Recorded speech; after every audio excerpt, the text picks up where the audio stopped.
Mad youth on the offense. I think they may have cheated their 15th, 14th offensive line combination. Defense, 6 sacks allowed, obviously. Defense couldn't get any pressure. Lot to talk about, lot to unpack. Jeff Lloyd, Pete Smith, OBR pregame show. Hey, I think I just want to begin with this, and this isn't just a general statement on anything other than, you know what, Dylan Gabriel? Take one. I mean, Dylan Gabriel went out there, and that is what's playing in the NFL and playing the quarterback position in the NFL is all about. I mean, he had to throw the ball way too many times than you would ever have scripted to be anything close to successful. Obviously, most of it game dictated. A ton of heat, 6 sacks. But to come through that, and certainly luck aided a lot of balls that easily could have been intercepted. But, I mean, for a guy that's the Browns quarterback now, whether or not, there's much future to this Dylan Gabriel thing beyond this season, I mean, that's a hell of an effort.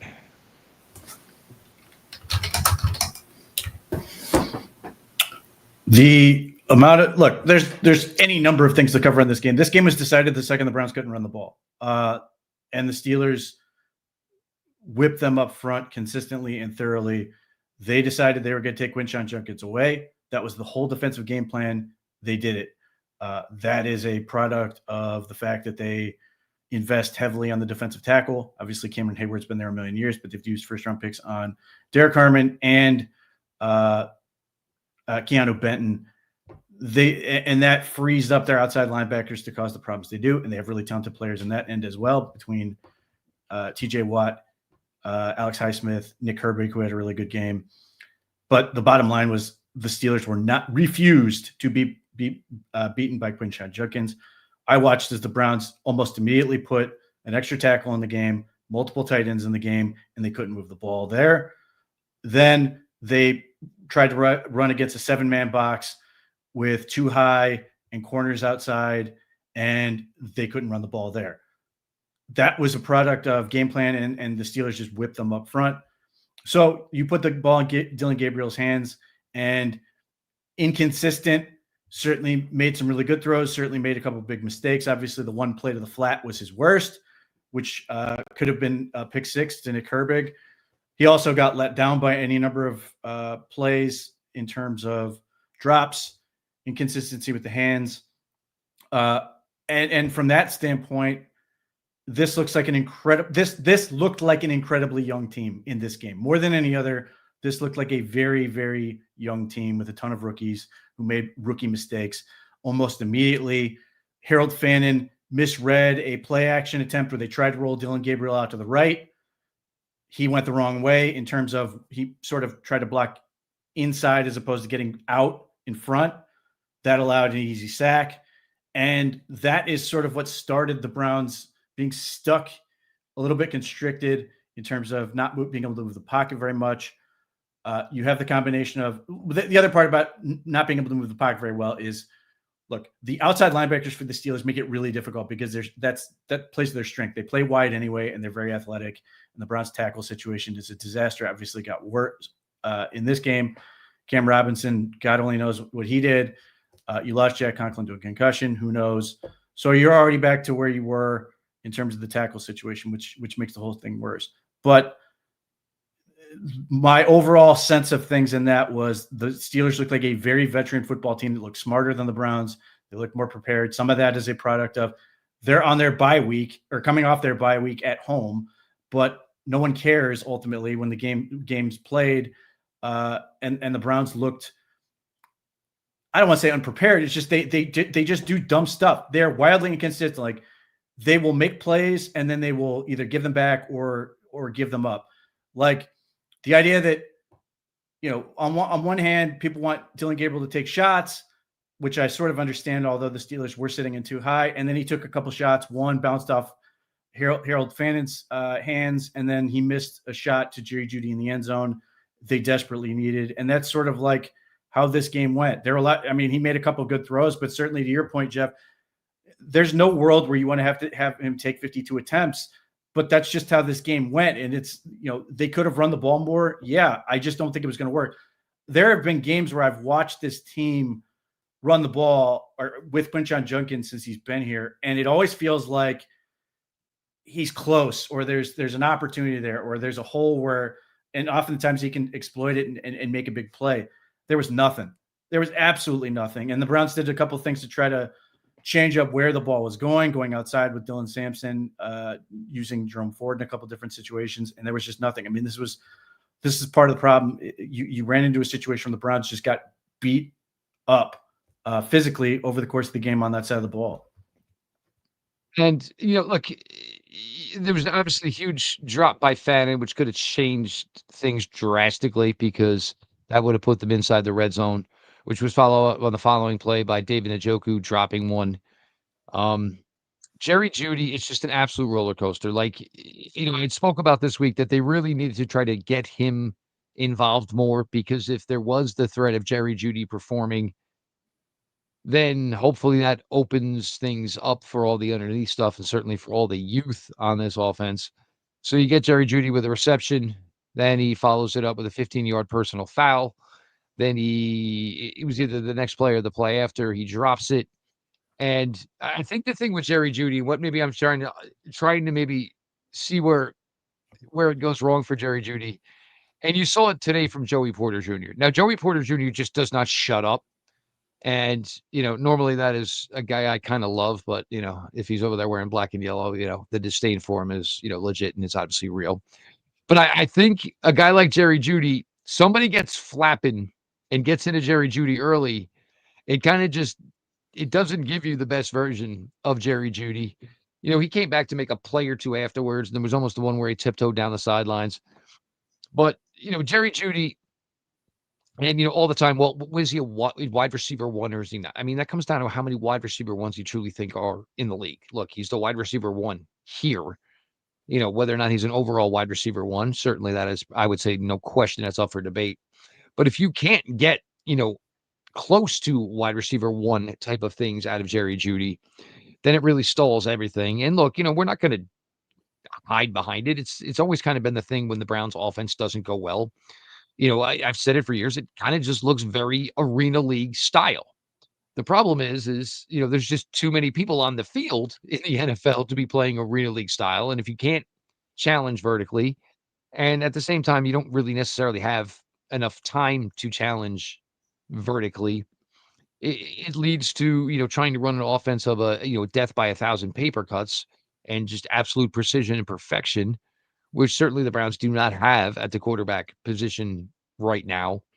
And even Pete and some of Judkins' earlier games where the success wasn't there right away, you felt like that run was coming. And, that was the case, certainly the Baltimore game, the Green Bay game, where it changed the entire, obviously, offset of that game. And even the Lions game, there was, a couple of big runs or two. Of course, last week was completely solid overall for Judkins. It just never felt like it was coming today. And, Pittsburgh was absolutely just, they were crashing the ends. Obviously, all the big boys in between, and they just left no room to be had whatsoever. And, certainly the Browns' offensive line is one of the major disappointments within all of this. And this was the main talking point of the summer, is that, like, yeah, it's great. It looks like everybody's going to be back. Everybody seems to be in good health. But when you're talking about a lot of these guys, it's good health and, oh, they're back. But, what percentage are they in their prime? And, Jack Conklin, it's a tease because it's like the dad who's in the cool mood once a month and springs for pizza, but you don't have it consistently enough to rely on it. And even still, you made the changes today. You brought in Cam Robinson, but you still started an offensive line today that not any single one guy has a contract after 2025. Well, I mean, yeah. I mean, the Cam Robinson thing, you'd like to be able to get him going enough that you could keep him around another year, at least as an insurance policy, but we don't know whatever the story with the knee is. Clearly his teammates were concerned. That is not a great situation. So we'll see. But yeah, I mean, it's consistently bad in terms of the injury situation and just not being healthy. Like the thing is, like you could have lived in a world where the Steelers took away Quinshon Judkins, so long as you didn't make so many mistakes on the outside. It would have been hard work, and it was. But again, you had situations where you either just dropped balls, missed throws, so on and so forth, going against a team that is going to eventually punish you for it. Now, the Browns were fortunate, I suppose, in some ways. They didn't actually have any turnovers, but other than on downs. But the fact of the matter is they are not good enough at this point, and some of this is youth, some of this is just rabid inconsistency. Jerry Jeudy is frustrating because he's so talented and does these things. Like if he was just bad, it would be easy. You just say, well, we're moving on. But the fact is he is tantalizing in terms of what he can do. Like I don't blame him for the offensive pass interference penalty because I think he saved Dillon Gabriel potentially from at least a potential interception there. And it was an offsetting penalty, but it looked like, I think it was Jerry Porter Jr. was ready to jump on that ball. Mm-hmm. And then he comes back and makes another play. He makes the very next play. And it's like, okay, yeah, this is why I can sort of be like in on this. Now, I think a play or two later is when he's sort of peeking in that safety and can't haul in what was a beautiful ball. Now, granted, Dillon Gabriel's throwing some of these in some tight windows. And obviously Gage Larvidan got the wrong end of one of them. But like there are plays to be had there. And that is sort of the problem. And the Browns, ultimately the Steelers plan worked for one simple reason. The Browns had two explosive plays the entire game. And one of them came in the fourth quarter. That was Harold Fannin. And one of them was Jerome Ford on a 12-yard run. Like there's nothing there because when they do get the shots, they aren't connecting and they are making too many mistakes, whether it's penalties or whatever. Like the Jerry Jeudy unsportsmanlike conduct was stupid. I mean, they called it, so it's whatever, and you have to sort of live with it. But they're like both guys were doing stuff. It was like one of these things where couldn't we just leave it alone? But whatever. Especially that early in the game. Like, guys, we're not doing this today. I'm not throwing flags on you. Let's go. Get back to the huddle. Let's get back to it.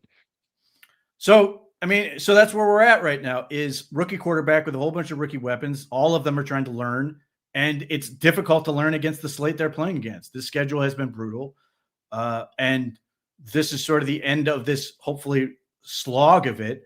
I think that's the fact that it's certainly not unforeseeable that the team is going to end up 1-5 given the schedule it had. It's frustrating because they could be as high as 3-2, or at least 2-4, or 2-4, and then suddenly the rest of the schedule looks a little bit kinder. Starting with Miami, who is whatever you think of the Browns are, the Dolphins are a far bigger mess. The quarterback just went to a press conference and just threw everybody under the bus. That is where the pressure really ramps up. Like the Steelers game always brings out emotions in people, and everybody starts talking about firing people. So that's not going to go away because of the result. But I think where you're going to really be tested is if you can't put together winning efforts against teams like the Miami Dolphins, potentially the New York Jets, and you're going to get your bye week. The offensive output is not good. It's bad. I mean, the fact they're on this ridiculous streak of games under 20 points. And there's only so much where I can say, game flow and some of these other things are dictating it because, the Browns are in these weird low scoring games because of their defense. They need to break out of this, like starting next week. And Dillon Gabriel presumably will be getting his third start. They're going to have to be able to get some things going. They're going to have to somehow deal with the tackle situation. I don't know what that's going to look like. Presumably, they may be back to Cornelius Lucas. Maybe Tevin Jenkins will be thrown in there. They keep throwing KT Leviston out there, which is really frustrating in pass protection. But they're going to have to come up with an answer to score points and win games, because if they can't do that against, you can explain away to a certain point that they're losing to teams like they are to this point. But it's the Dolphins, who are, I think, 1-5. The Jets, who are currently 0-6. That is who you're going to get now. And those are the games where if you don't come up with answers, then it's going to be really difficult to judge this or to defend this, even as you can sort of say, listen, the offense is extremely young. They're playing so many rookies, but you've got to get it going somehow, some way. Obviously, I think for the Browns this coming week, it's going to be we can't let this happen to Quinshon Judkins again. We've got to get him going earlier and more often, and then try to get to that to build out to allow Dillon Gabriel to be more successful. Again, I think opportunities were there. The sacks, too many. I don't really put too much of that on him, though. There are times where he is making trouble for himself. Overall, it's just they've got to stay ahead of the sticks, and that has been a huge issue with them. The amount of times that they get a penalty, Jerry Jeudy's unsportsmanlike conduct was a huge blow for them. Getting, procedural penalties in terms of the tackles not landing far enough up. I know why he's doing it. He's doing it so he doesn't get beat off the edge, but it's still incredibly frustrating because it costs you. And you don't have that room for error. Now, there was a couple things, and you see it at times, and I noticed it on the Jalen Ramsey sacks. And when Gabriel is going to have to escape to, which is his strong side, his dominant side, the left side. Now, there was, I definitely vividly on the second sack that, if Dillon Gabriel could have just found some way to set himself and throw the ball to where Jalen Ramsey came from, he had Whiteheart standing there all alone for what would have been a 12, 13-yard game. It certainly doesn't help, obviously, and everybody keeps going back to the video and talking about the Brown quarterback play. Well, Isaiah Bond, did you not think there was a possibility he could possibly get thrown the ball there? I mean, I don't know what he's looking at, and his response is to turn around and I guess start arguing with Jamari Thrash, who Jamari Thrash probably had something to say to him, and probably rightfully so. But I just don't know how, if you're Isaiah Bond and the ball bounces off your head because you're not paying attention to anything, you're gonna, stop to take the time to, argue with another wide receiver. Always be looking for the ball, for God's sakes. Yeah, I don't. It's difficult to explain that other than if he was looking for somebody like a defender, because to your point, yeah, if he catches the ball, he walks in. I mean, that's the stuff that drives you nuts, and this is the stuff where people are immediately like, well, we got to fire the coach. Changing the coach isn't going to fix that. Those are the plays where you have to have it. Or, saying Kevin Stefanski's a poor play caller. They had a great play lined up to Harold Fannin over by the sideline. He couldn't catch the ball. They have Jerry Jeudy wide open in the end zone. Dillon Gabriel overthrows it. There are plays there, and that's the problem. And so at some point, yeah, Kevin Stefanski's he has to own the record and he has to own what's happening. But the idea that you're a coach away from this thing is insane. So you have to dig your way out of this, and it's going to be a process. The issue is, can you get any results and start winning games, because you're going to need to. As far as the idea of Bailey Zappi and Shedeur Sanders, the last time we saw him on the field, he was awful. He was genuinely terrible. So if he wasn't any better from that point, then Bailey Zappi should be the backup. This is not remotely controversial. The idea that, I don't want to see Bailey Zappi play football anymore. I saw it enough last year. I'm good. But from a team standpoint, if Bailey Zappi is better than Shedeur Sanders, he should absolutely be the backup. This is from his team standpoint. It's not a make Shedeur feel good standpoint. It's not anything else other than what is best for the team and what is best for Shedeur. If he's not in a position to step in on the field and make them better, then it's actually hurting him. It's doing him a disservice. That the Browns are invested in making him a better player. Not putting him in a position to fail is smart. So, and ultimately, this whole controversy is over absolutely nothing, because Shedeur was the backup. All they did was wait until actually see practice to make a determination, which is what they should do. So, this is the type of stuff where I don't care. People think about Shedeur Sanders so much more than I do. It's crazy. It's genuinely crazy. I'm thinking about all these other players that are playing and trying to do stuff, and everybody else is like, what about the guy who's, the 5th round rookie who's a developmental player? Okay, they're trying to work the best they can. The NFL decided he was a 5th round pick. The preseason showed why he was a 5th round pick.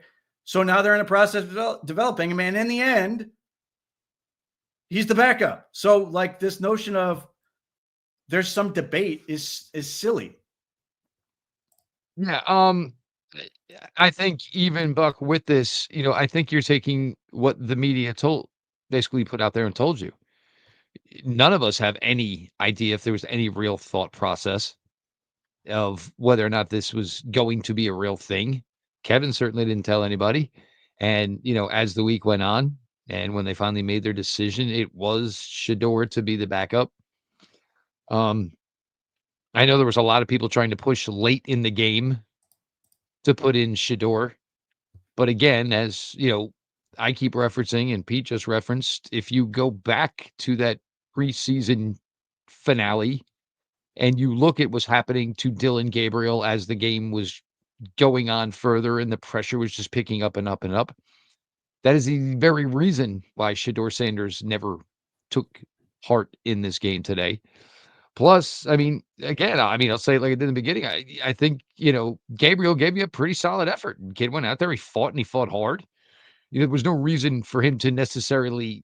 I didn't see any reason why you would put in Shador Sanders other than just to create an absolute drama-filled mess that you'd have to deal with for the next week, which nobody necessarily wants to deal with. So, to say that there was brain power put into whether Bailey Zappi was going to be the QB2 this week, look, for however minor it was, it probably was just doing your due diligence.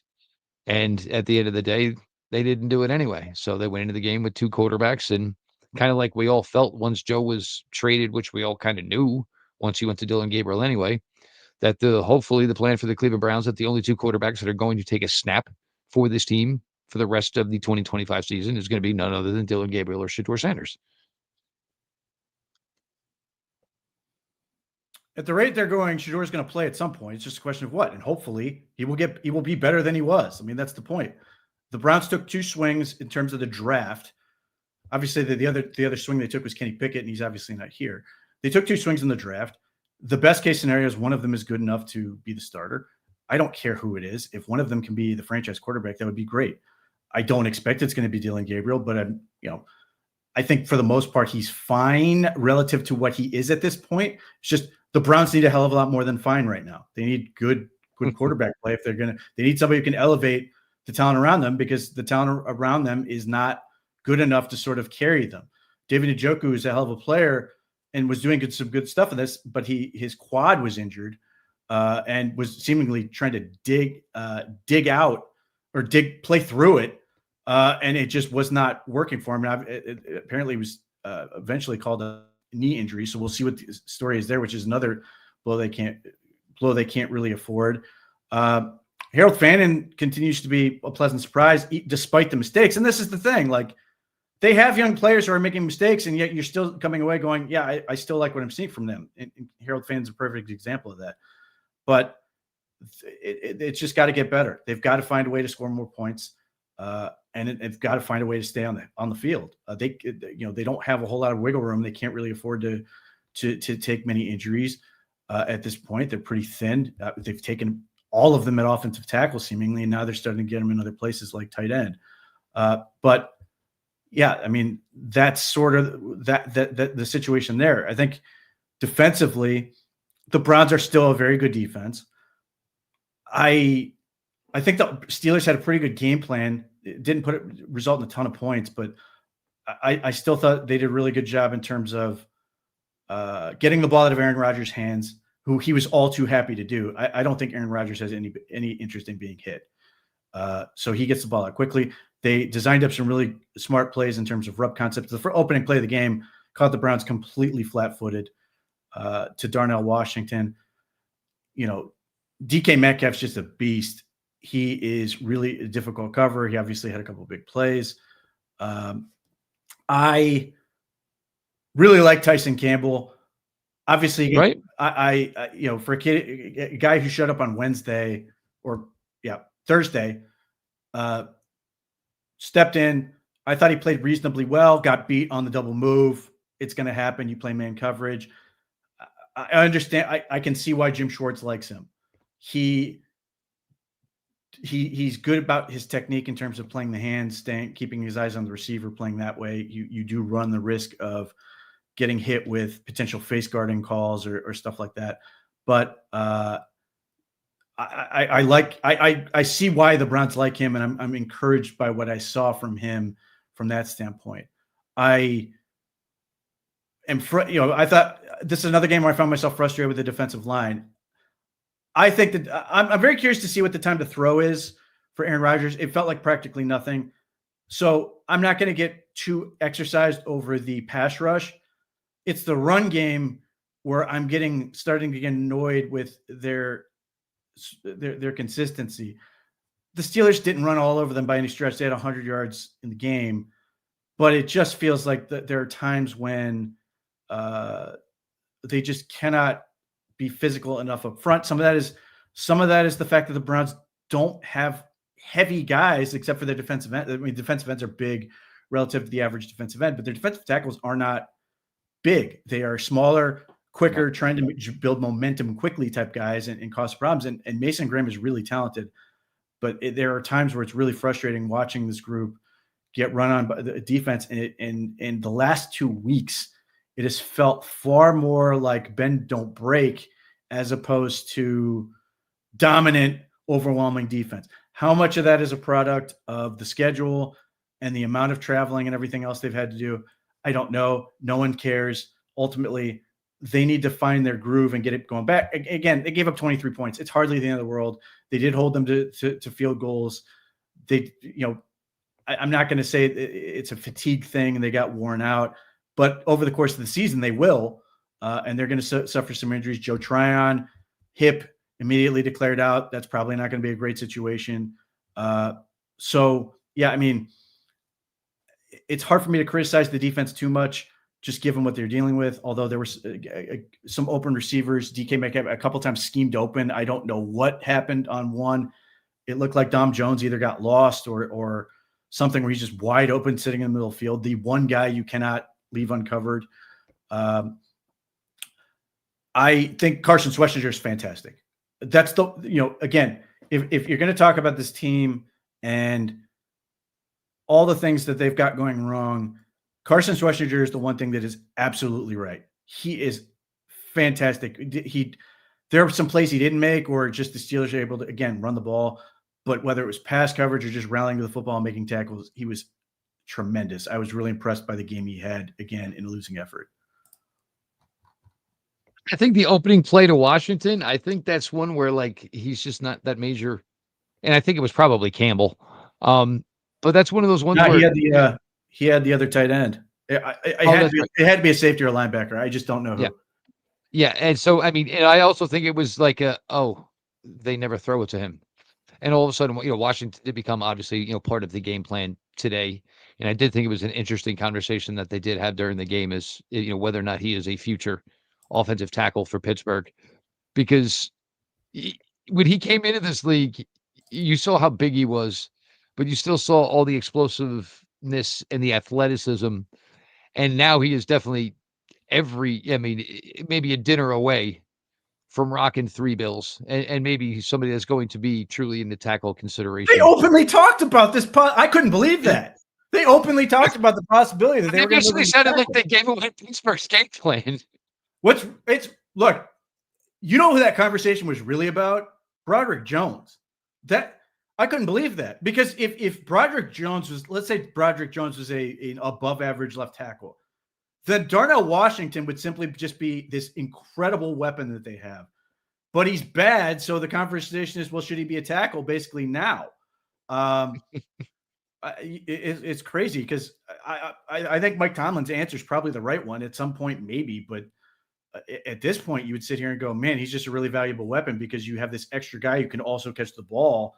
And obviously, look, I think this might have been the best Darnell Washington game of his career, which, again, incredibly frustrating. The Browns didn't really have an answer for it. Like on the one play where Isaiah McGuire dropped, I think he got in Denzel Ward's way.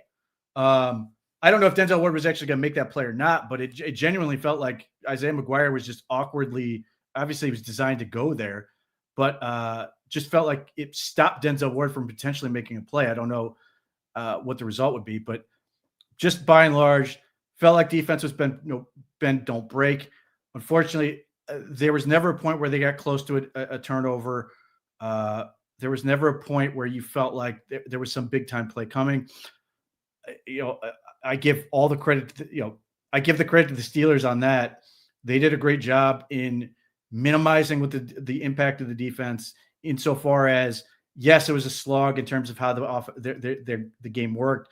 They only scored 9 in the first half. They got the 2 touchdowns in the second half. None of it was necessarily easy, but it was a yeoman's work type day from them. All I can do is give credit to them. It's frustrating because I want to see this defense get rewarded for its play, but they just don't get enough out of the offense. And for this defense, and this is where it's tough, because we know how good they are. You can look at the rankings and see where they're ranked, and obviously, how well they do there. But the thing is, in a game like today, and again, I am not trying to put it on the defense when your offense only scores 9. And so therefore the defense, who played pretty well, and like Pete said, bend but don't break, but don't get a turnover, don't get a sack. I mean, you get to the point with the defense where it's like it's got to be the perfect of perfect, or it's going to get looked over and it essentially doesn't matter because the offense just can't get enough done. And, going in 9-3 at halftime, you kind of said, well, all right, if you come out and you get yourself, a decent drive, and even if you made it 9-6, you have the opportunity, where the defense at least feels like something. All right, well, they scored on back-to-back drives. Let's go. And it just doesn't get there. And you just have a defense out there. It is within such a difficult spot where, you feel like you almost can't give up a damn thing. And it's got to be extremely difficult for Jim Schwartz to coach like that. It's got to be extremely difficult for the Cleveland Browns defense to try and perform like that. Basically knowing you can't give up, you just can't give up a damn yard. And it's no way to have to go out there week after week, drive after drive, play after play. It feels like both sides of the ball are pressing at points. Tyson Campbell tried to undercut a pass. He should have had it. He's going to get his eyes better. He tried to undercut one. They caught it and ran for it, but it just feels like there's an element to this where, and look, I think the offense is doing it too. I think this is part of Jerry Jeudy's problem is I think they are trying so hard that they don't just let stuff happen. They like Jerry Jeudy has dropped passes at times where it feels like he's trying to run to run before he's caught the ball. There are situations where like Harold Fannin is seemingly doing the same thing.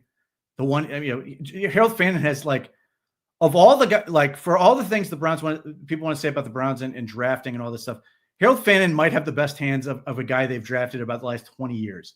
And he's dropped a couple passes. I think that's indicative of just how much this team is pressing to try to win. I think everybody's trying to everybody is trying so desperately hard and not being able to come through in the way they want. And they desperately need to have a game where it just cuts loose. And I think if they do, it's gonna lead to a big performance. But it's got to happen. And that the problem is we're still waiting. We're still waiting at 6 games in. Buck, you mentioned the only other quarterback on the roster.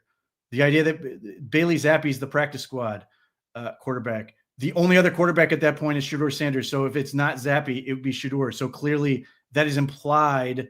And the idea that the Browns the rookie should have been focused week 1 is crap. The Browns went to freaking into mini camp and gave them all the reps.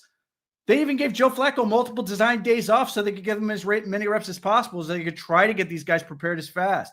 Like, there are people who are criticizing the Browns for not giving Flacco more reps, thinking it was going to somehow make him a better quarterback or make the offense more effective. If anything, look, when you don't know who your number 1 quarterback is, you're already at a disadvantage. Like, just to compare, obviously the Ravens are playing like crap right now, but Lamar Jackson got every rep because Lamar Jackson's the unquestioned starter. Joe Burrow got every rep, hurt, incidentally also injured, got every rep. There's no question. So they inherently have an advantage when they know who their quarterback is. The Browns are trying to search for an answer. So their best play was to try to get as many reps as possible. And the idea was to not only give the rookies a whole lot of reps, which they did, but even use multiple fields to give the rookies more reps to try to get them as prepared as possible. That is part of why, even though I didn't agree with the timing of putting in Dillon Gabriel, it allowed him to step in and play reasonably well. Not good enough because, again, they need somebody to elevate the offense. But they gave all these rookies all kinds of reps. They're not going to be ready week one because they were drafted in the 3rd round and 5th round, respectively, because that was an indication of where they were at. Similarly, the Giants took Jackson Dart in the 1st round. They didn't spend all their time on Jackson Dart. They used they were preparing to get Russell Wilson ready. They're already Jackson Dart. They're certainly not sitting here going, that they should have spent every rep on it because that wasn't realistic. Reps are incredibly important, and certainly you want to get them as many as possible, but there's only so much you can learn at a given point. You're not just going to sort of, force this thing and make it work the way people would prefer and just say, screw it, we're going to go in the rookies. The last consideration with this is that the veterans trusted Joe Flacco. Fairly or not, they believed in Joe Flacco because many of them were here in 2023 and saw it work. They had proof of concept.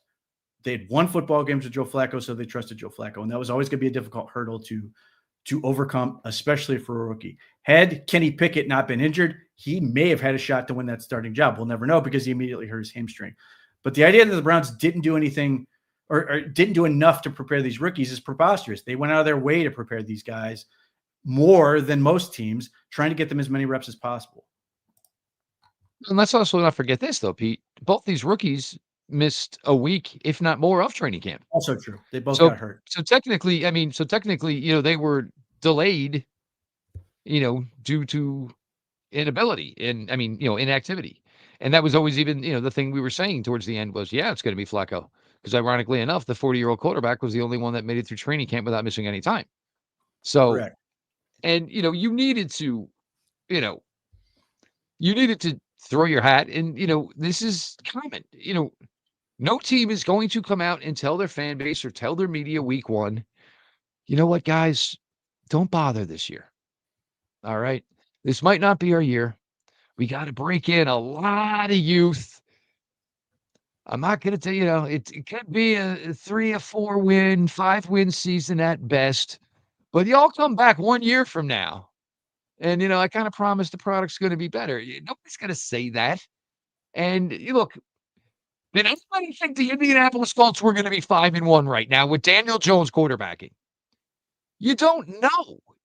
You get your team on the field, and in some cases, you catch a couple of breaks. Indianapolis closes it, holds on 4th down today. It was week 2 or week 3 where they missed the field goal, but Denver gets flagged for Turk in the center, and they get an opportunity. I mean, you go out with the thought process of trying to win.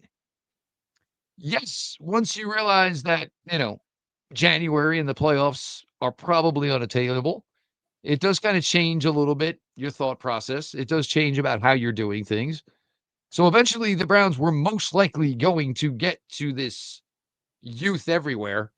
And I think Shedeur, when he takes the snap, would be either the 11th or the 12th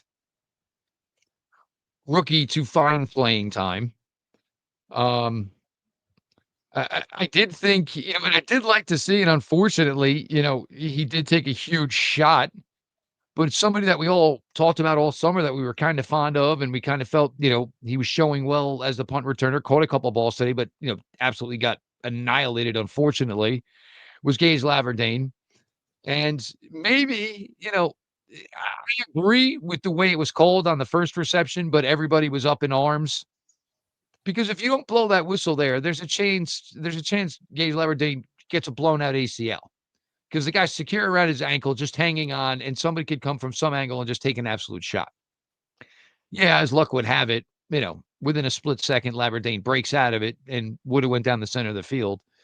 But you can't fault the officials there. They're trying to say, keep players safe, keep players from getting uninjured. And unfortunately, Laverdane does make a great reception later in the game, but unfortunately, does take a pretty good shot to the head. Just tough spot to be in. Look, the Browns cannot afford to go 4-13 or 3-14 this year. They have to show progress in some form or fashion. And it starts now with the way the schedule works for them at this point. Start of the schedule is always brutal. Most people looked at it and said 1-5 was a very, very likely scenario. 2-4, 1-5, somewhere in that neighborhood. Now they're there. They've dug themselves a hole. Now they have to climb out and start beating teams that are beatable. By the way, to the people who think Mr. Curtis, for example, who thinks Daniel Jones was an option for the Browns, you can subscribe to the OBR and find out why Daniel Jones didn't sign with the Browns. He wanted something specifically promised to him. The Colts were willing to promise him, and the Browns did not.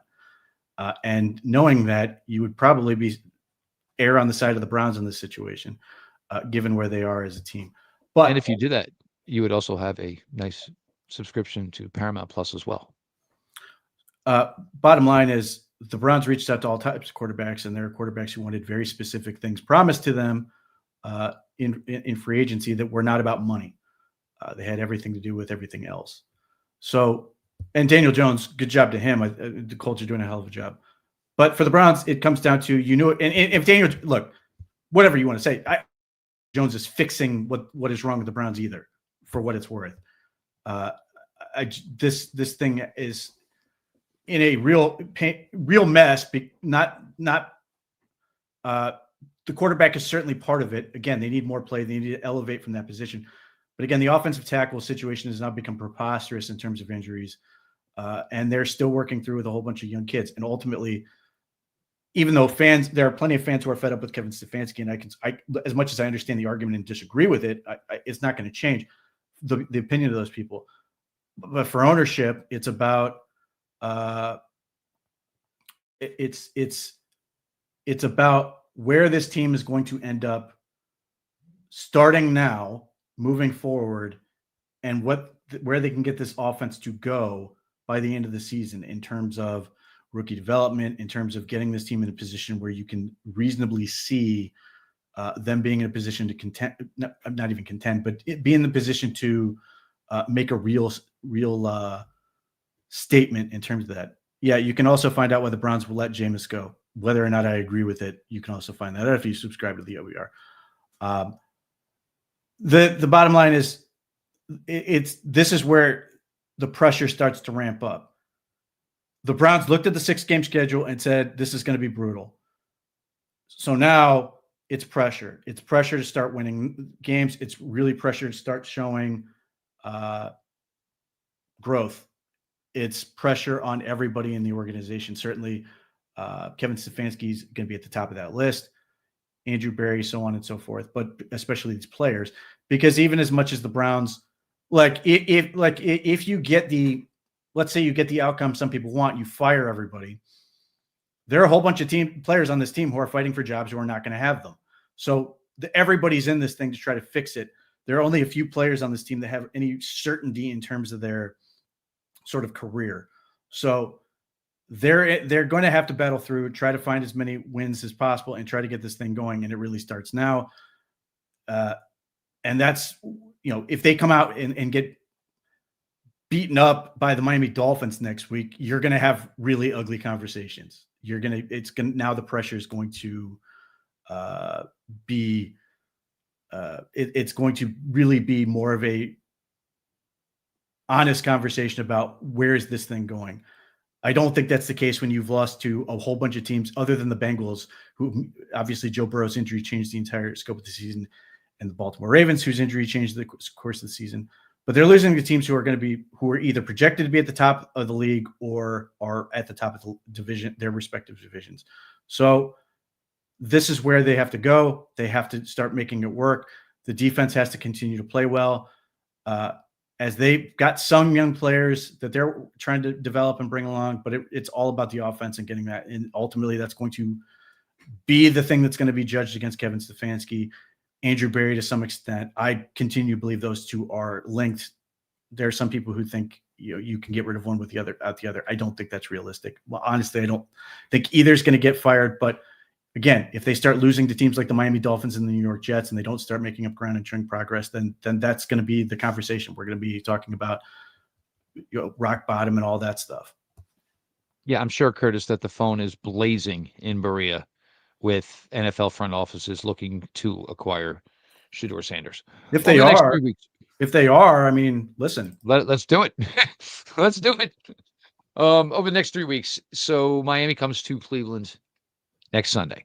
Week after, little trip to Foxborough, old friend Mike Vrabel. And then MetLife for the New York Jets, who probably could have won a game today and actually had negative passing yardage, which is crazy impressive. But this is, where you should stack yourself up. Miami, the Cleveland Browns should be able to beat the Miami Dolphins don't have much going for them, and the Browns defense should be able to handle that Miami offense. So this is where the expectations would come.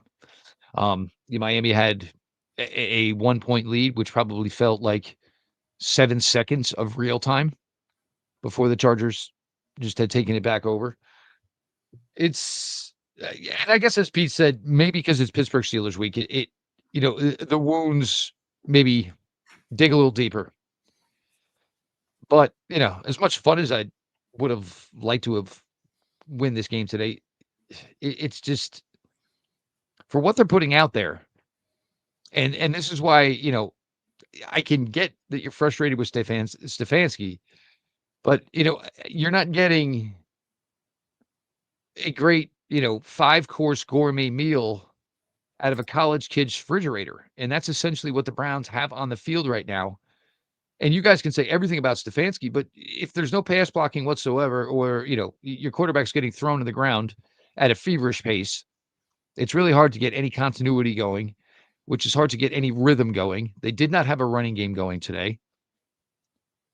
Sometimes you just have to understand that there just isn't enough. There's just not enough pieces there to, I would think, satisfy what most of you, I think, are looking to have satisfied at this point. You got an offensive line that's just an absolute disarray at the tackle position. And, it's like it goes up and it goes down. Okay, well, we think we have a decent left tackle and Joe Flacco's a quarterback. Well, now we have no answers at the left tackle position. Dillon Gabriel's the quarterback, but at least we have Jack Conklin at the right tackle. And then, there was, Jack Conklin's every 3-week trip to the medical tent and to the back. And it's scary because I think Jack Conklin suffers a lot of concussions for an offensive lineman. It doesn't seem like normally concussions are that frequent with offensive linemen, but for some guys, and it is concussions, when you get them, it seems like you are a guy who usually ends up getting multiple ones or whatever. But I mean, bad knees, both of them, bad arms, both of them, bad head. I mean, people talk about what's the future for Jack Conklin. If I'm Jack Conklin, my future is I got to get the hell out of this game. So hopefully I can walk down I can walk down a flowery path with my wife and kids in 3 years from now, because this game has just been absolutely cruel to him. This team needs a severe offensive line overhaul. And, trade deadline is coming, I believe, November 4th. And, I know it was out there. Look, they're not going to trade Joe Bitonio. You don't ask Joe Bitonio to come out and stay out of it. Please don't retire Joe. One more, just to trade his ass. You're not going to do that. Taylor has always been a name that's bandied about. I think there's a lot of us that would like to say, hey, I'd like to see an extended period of Luke Whippler to see if that's one less thing maybe that's on the to-do list next year. But at 1-5, these are conversations to be having, because, having an offensive line, and I guess today your offensive line probably started with an average age of 31, maybe 30 and a half years old. Not sure on Cam Robinson's age. But these are conversations this team needs to start having, is, getting a look at, whether or not some guys can warrant a place when this 25 into 26 all season comes. Yeah, I mean, the problem is the offensive line doesn't really have a lot of answers in terms of a youth movement. You can put Luke Whippler in there if you want. You can put Zach Zinter in if you want. You can put Tevin Jenkins in there if you want, I guess. the bottom line is, like, the interior is not necessarily a problem. It's not often enough a solution. The tackle situation is a disaster. They keep getting hurt. You literally traded for 2 of them so far this year. One of them was with a look to the future in KT Leviston, trying to get some youth to develop. Obviously, I've been critical of the Browns in terms of their pre-planning the offensive line transition. I don't think they've done a good job in that regard, but they are where they are now. And the problem right now is that the NFL does not have nearly enough offensive linemen, and it's very difficult to just go out and get them. It was a miracle the Browns were able to get Cam Robinson, which isn't saying much because he wasn't going to come in and be a great tackle. You were hoping he was going to be serviceable. He struggled, and now he's hurt. Jack Conklin was a huge upgrade coming back, but now he's hurt. That situation becomes difficult because everybody wants to sort of get Dillon Gabriel on the move and roll him out and do all these other things, which is really difficult to do when you can't rely on your tackles to pass protect. Like KT Leviston at left tackle is really difficult to do that. Likewise, the other thing that becomes more difficult to do is using pre-snap motion when you have limitations with the offensive line. You can shift pretty well, but just using a whole lot of motion becomes difficult because now you're changing the picture for your offensive tackles. And if they're not sort of confident in what they're doing, and changing that picture can make it really difficult for teams that want to blitz and transition and some of these other things. So that sort of puts some constraints on the offense. But like here again, they've got to figure it out. Like the situation is what it is. Injuries happen. People are, they've got to find a way to make this thing work. Come up with development, come up with plays that can translate and get. I don't know if we're ever going to see consistency from the passing game this year, but more plays, more explosive plays. And if you can do that, you can start winning some games. But if that doesn't happen, then the conversation is only going to get louder. And it's going to become a question of if you can survive this thing, because ultimately the one thing I will agree with most everyone on is that in the chat who's claiming that they've lost the locker room. I don't agree with that point. Miami, I think, has lost the locker room. I think the bottom line is the locker room will be the one that fires Kevin Stefanski, not necessarily ownership. I think the locker room would force their hand and basically with a vote of confidence. I don't think we're anywhere near that, but if they don't start winning some football games and doing better on the offense, that will be a conversation that's going to come.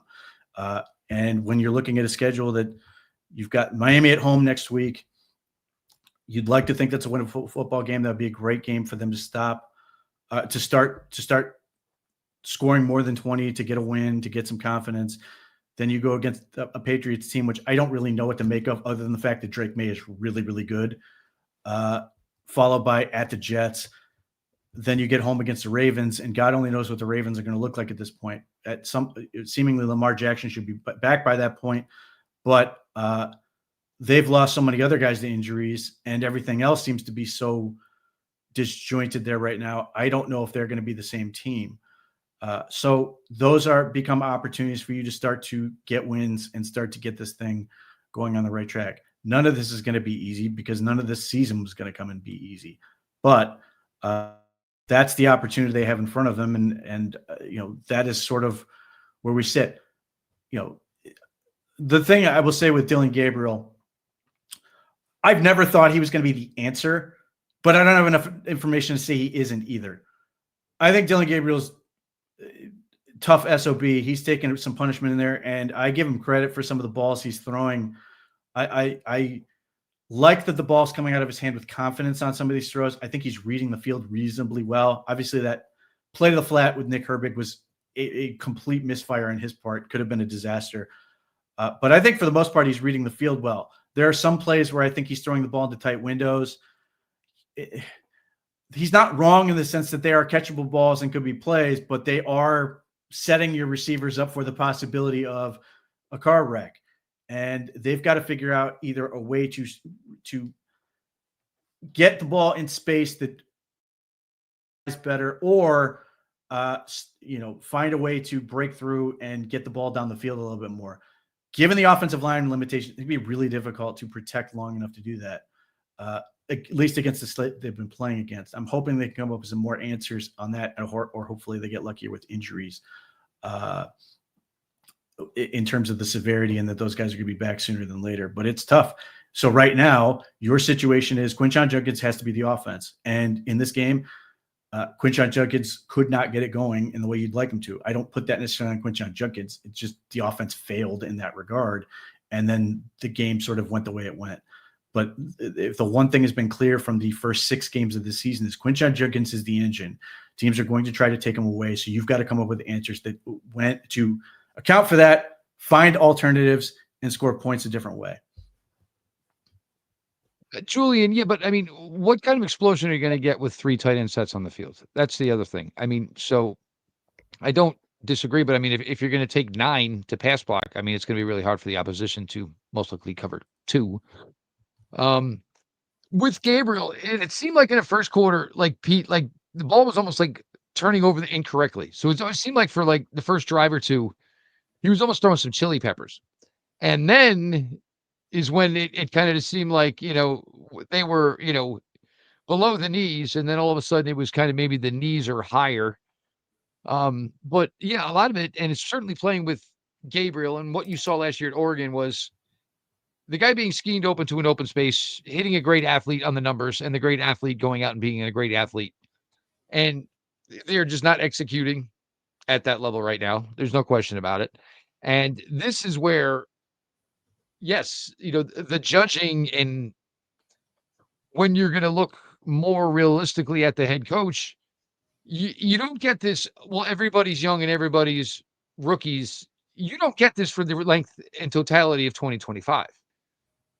You don't get that for the rest of this season.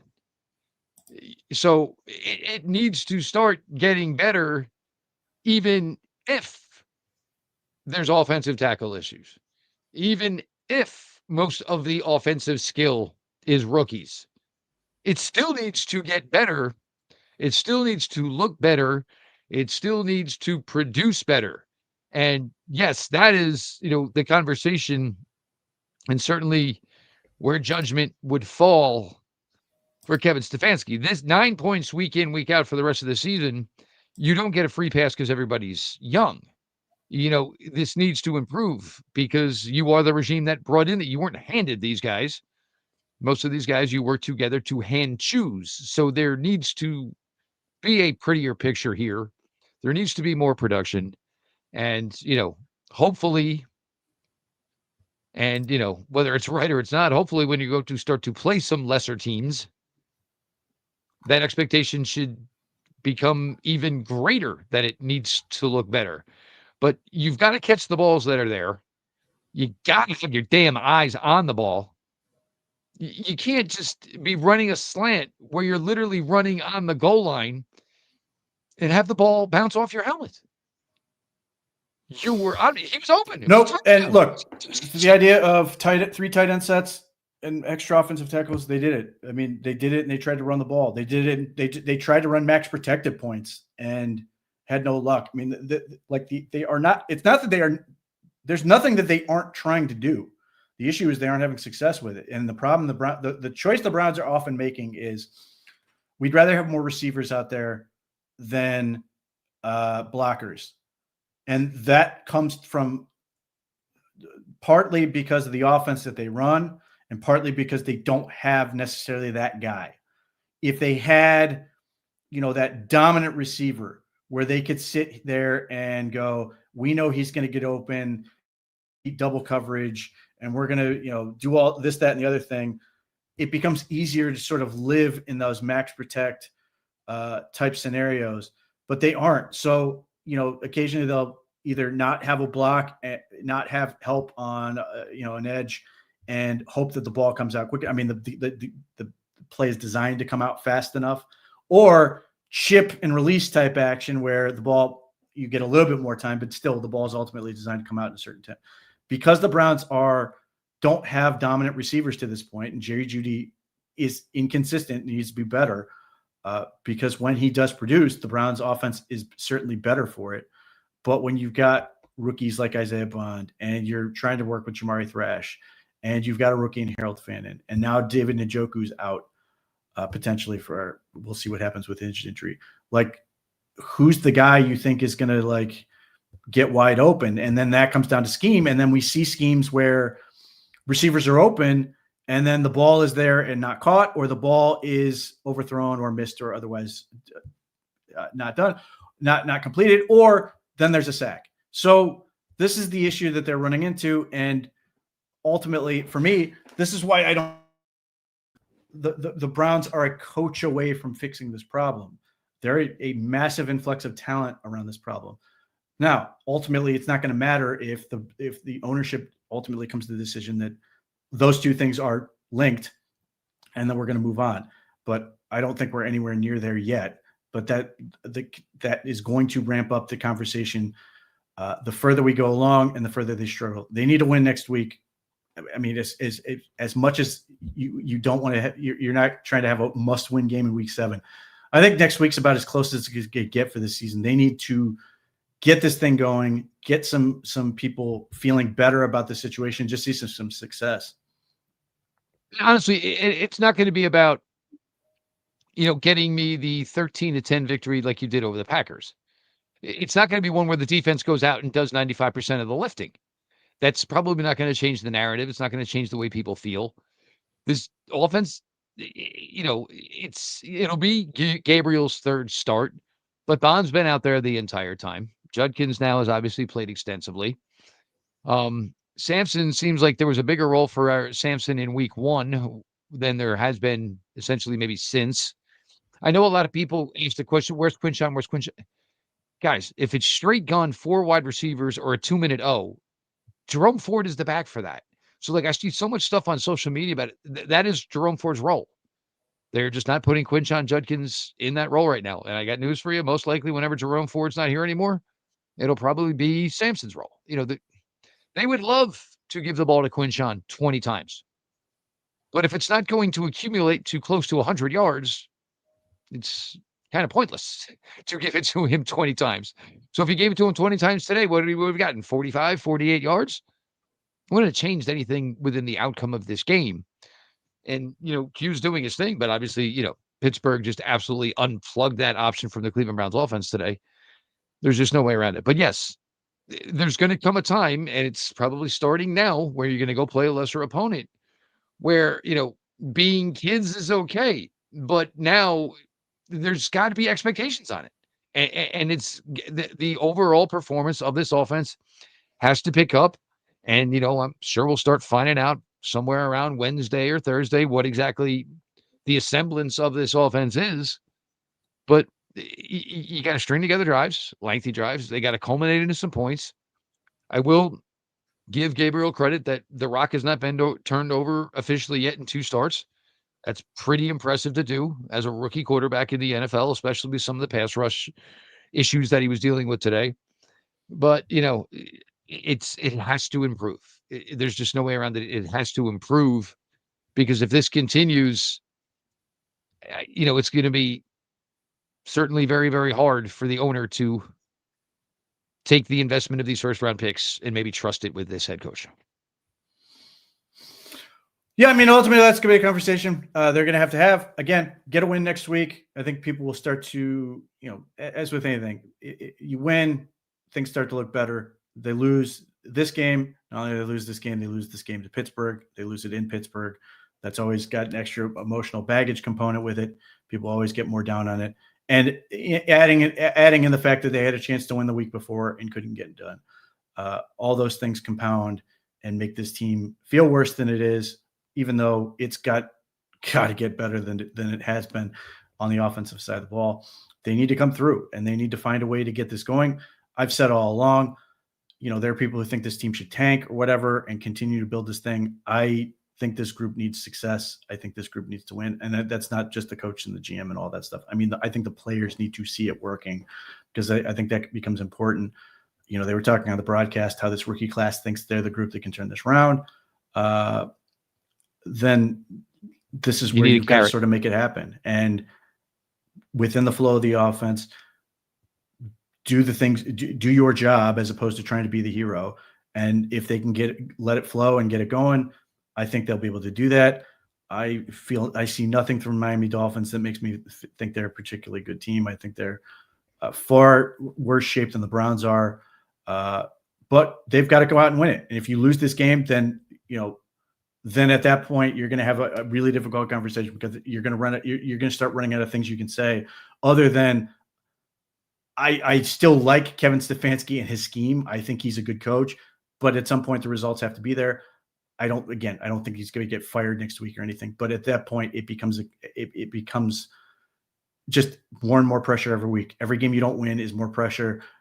See the growth, more than just flashes. Again, just looking at a guy like Harold Fannin, I see a lot of things I like from Harold Fannin. None of them are enough to win a football game right now.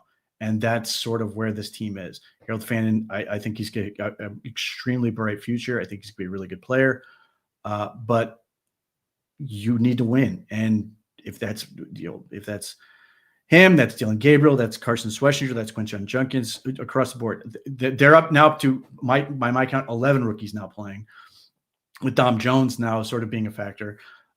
So nobody's going to feel bad for you, even if we can sort of try to make the case that this is the plan, this is what they want to see this thing go, and ultimately it's going to pay off, and you're going to try to write this off like a baseball team that has leaned into all their prospects and everything else. It doesn't work that way in the NFL the way you'd like it to, because it is so draining to lose games. It's such a physical sport, and it's not hey, we can go back and get them the next day type sport. Look, guys, there's into the chat here, there's not much of a conversation. No, I mean, I think everybody's in agreement that Dylan's downfield arm is quite suspect. I don't think that's really much of a question. And I think everybody is of the same mindset. I would not say he has a backup quarterback mentality. He may have backup quarterback ability, which is definitely a big, big difference. Because if he had a backup quarterback mentality, Dylan Gabriel would not be to where he is to this point. The problem probably are, just some overall physical, limitations, of course. I guess that kind of puts a bow to this one. Definitely always more disappointing when it is the Pittsburgh Steelers. There's just no question about that. Certainly, Trade Shador, good God. You need all of this offense to kind of step up universally. Every youngster, the offensive line has got to get tighter. And, there's also got to be, some things that are, a little bit more understandable from the quarterback. Like if you're going to keep a receiver into chip and the person they chipped on is now approaching you, there's a good chance that the guy who chipped the pass rusher is probably just standing there in the flat open for a ball. So, but again, it's, basically just saying, instead of dink and dunking it that way, dink and dunk it that way. So technically it is kind of, not necessarily the overall answer that any of us are looking forward to. But, universally agreed, this is not enough. It is unacceptable. The lack of scoring, the lack of, taking advantage of things on the offensive side of the ball is to the point where it's really, really hampering a strong defensive unit. And even if this wasn't maybe the defense's better showing to this point, but, the overall product just absolutely has to pick up. There's just no way around it. It's not been over 20 points yet this season, only 9 on 3 field goals today. So Mr. Schmidt obviously drills 3 field goals today. Just not enough. Of course, the OBR will have plenty of written content for you guys throughout the remainder of today, tomorrow, and the week. So go over to the OBR.com, do that. Also, maybe check into the VIP access insider forums, ask the insiders, and subscription, of course, will be combined with a subscription for Paramount Plus. So go ahead and take a look at all of that as well. The OBR streaming network, beginning nightly, 6 p.m., Browns 3D. Tomorrow night, you will get the Gang of 3. Tuesday night, you will have Pete and Joe. Then Wednesday night, which is kind of becoming, kind of the Mike Keefe night, but Mike and Fred. with one of the Browns beers, of course, Garage Beers after that. Make sure you subscribe to the OBR on YouTube. Make sure you, of course, subscribe to the OBR over on Twitch. We appreciate you all. Tough Sunday in Pittsburgh. Unfortunately, one too many that you guys are unfortunately just used to at this point. So, written content, we will be back to you tomorrow on the OBR streaming network at 6. Thanks for everybody. Enjoy the rest of your weekend.